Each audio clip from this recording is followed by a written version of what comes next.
Hi, everybody. Welcome to another episode of Band Together Leadership. My name is Paul Everts. I'm your host. You can reach me at my email address, and I wish you would. It's BAND, the number 2, together, band together at Comcast.net. Also, go to our website, which is conductingmylife.com. Go to the curriculum tab, and you'll see I'm a certificated speaker, trainer, and coach. You wouldn't know, but you know, hey, I'm one take Paul here for John Maxwell team. I love John Maxwell. He's a New York Times bestselling author. His material is second to none. So if you'd like to have me come down and do private lessons with you about leadership, about being a better person, a nonprofit, business, I'm ready for you. So again, conductingmylife.com, and the email address one more time is BAND, number 2, together, band together, Comcast.net. I purposely don't have the comments up, and I guess that's a big no if you want to make money and hand over fist, but that money will come eventually, if at all. That's not the goal here. The goal is to add value to people's lives. So I just want to explain, it's like a disclaimer. I don't have the comment section up because I give you the email address, BAND, number 2, together, band together, Comcast.net. Sorry, your little comment ain't going to be public for the world to see. But I do have students and scholars who are now subscribers. They watch these videos, and I am totally humbled and shocked that they would do that. And thank you, scholars, thank you, students, for being subscribers. And I don't want to see the vitriol that some of you have. And frankly, I like to be a guardian from trash. And you can again email me. I will respond. So don't do a fake email address. Be brave, because we're going to talk about generosity today. And this is from John Maxwell's book, Make Today Count. Great little book, and it's really little, super little. So buy the book. And I don't read verbatim on the book because I don't want Dr. Maxwell to get mad at me. It's his book, so buy the book. But we're going to talk chapter 10, generosity. I go around, I'm a high school music teacher, and I actually retired December 22nd, 2021. Had a couple friends call, say, Paul, when you come out of retirement, come help build a program at a charter school and help keep a program going at a public school. That's generosity as far as I'm concerned. Yes, am I getting paid? Yes, I'm getting paid. Yet I am retired. I'm collecting retirement. And so I go around, going back to the idea of giving. Christmas time, Hanukkah time, some of you call it holiday time. I asked the kids, what's your favorite gift? And it was so sweet. One student started a trend. And it says, can I tell you what my favorite gift that I gave to somebody? That gives me great hope, you know, because we got a lot of negativity going around in this nation. That one of the students was astute enough to say, can I tell you what my favorite gift I gave was or is? And he went into this really wonderful, you know, just description of this little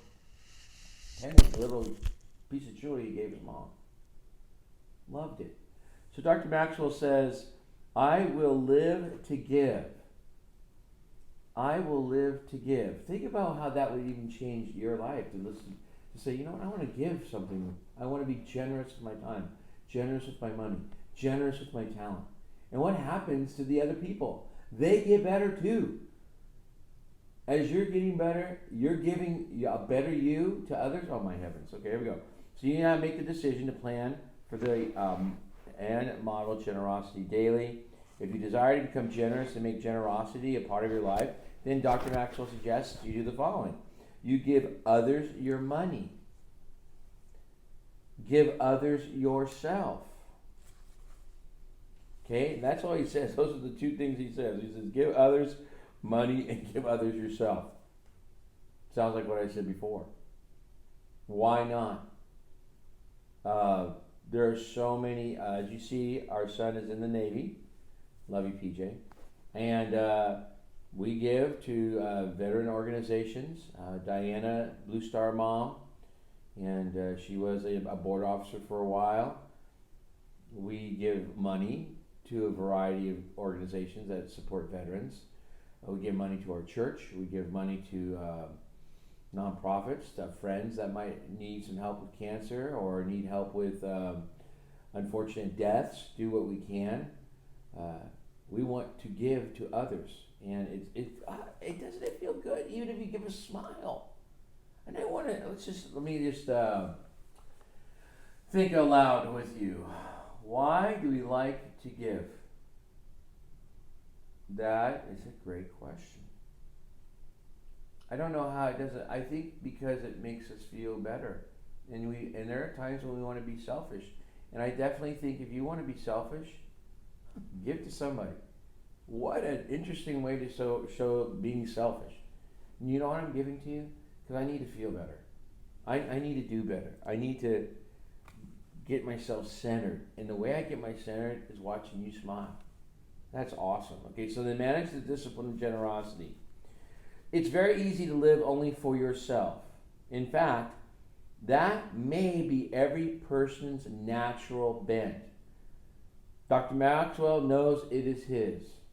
I agree that probably 95% of us agree that it's ours. But we can take another path to be generous. Dr. Maxwell's desire is to be the kind of person he would like to be around. Oh my gosh, think about that one now. Be the person you want to be with. Be the person that you want to hang out with. That's a great idea. So then he says, Dr. Maxwell, practice this discipline. He reminds himself, every day I will add value to others. I got a great email today from a band parent and at one of the two schools that I'm at, the charter school. And she, oh my gosh, I got teary-eyed. And I closed, before I even thought about doing because when I do these videos, I do them, I don't know, organically. I think, hey, let's do a video today. I don't have it charted out and all that stuff. I said, let's do the video.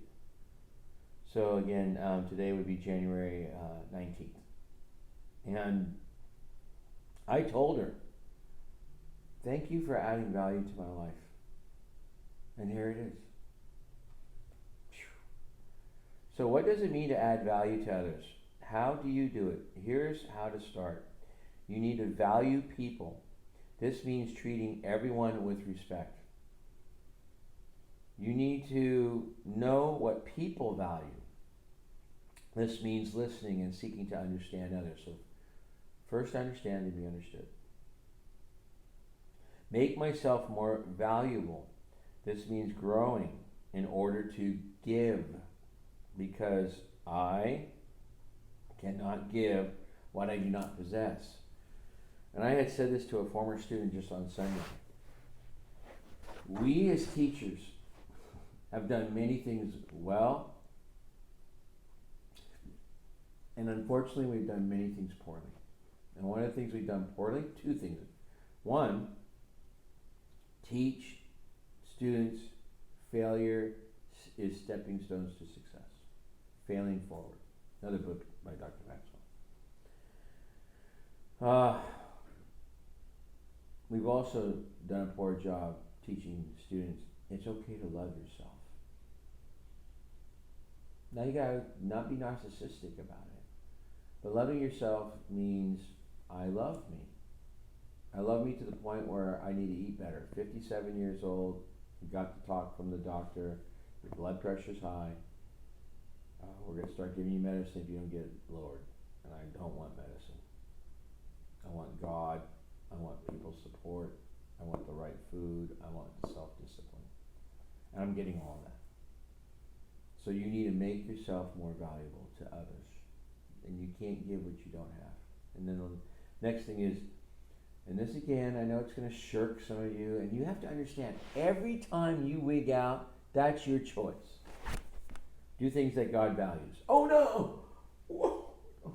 Yeah, do things God values. Since He unconditionally loves people, so must I. So don't wait for prosperity to become generous. Stay within your means. And in prosperity of time, prosperity doesn't just mean wealth, okay?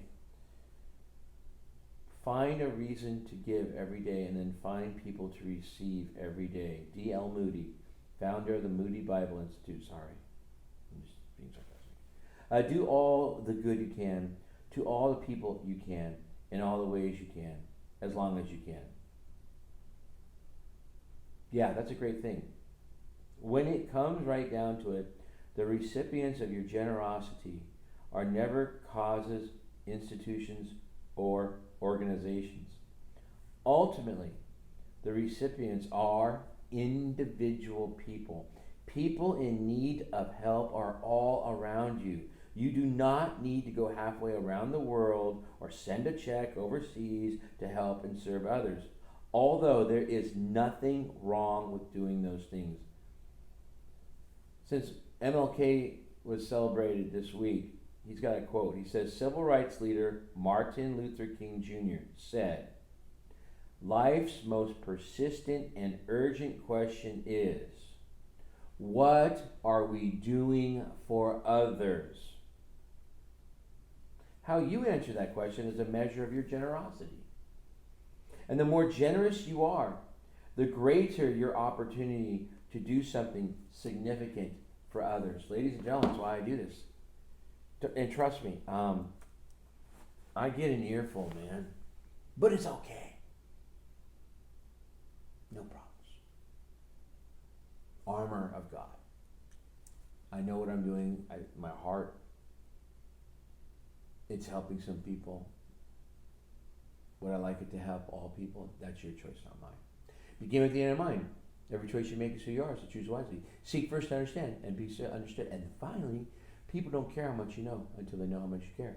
I care about you very much. That's why I take the time to do these videos. Go add value to somebody. Go be generous. All right, thanks a lot for watching. Thanks a lot for being generous with your time. Take care. God bless. Love you. Bye.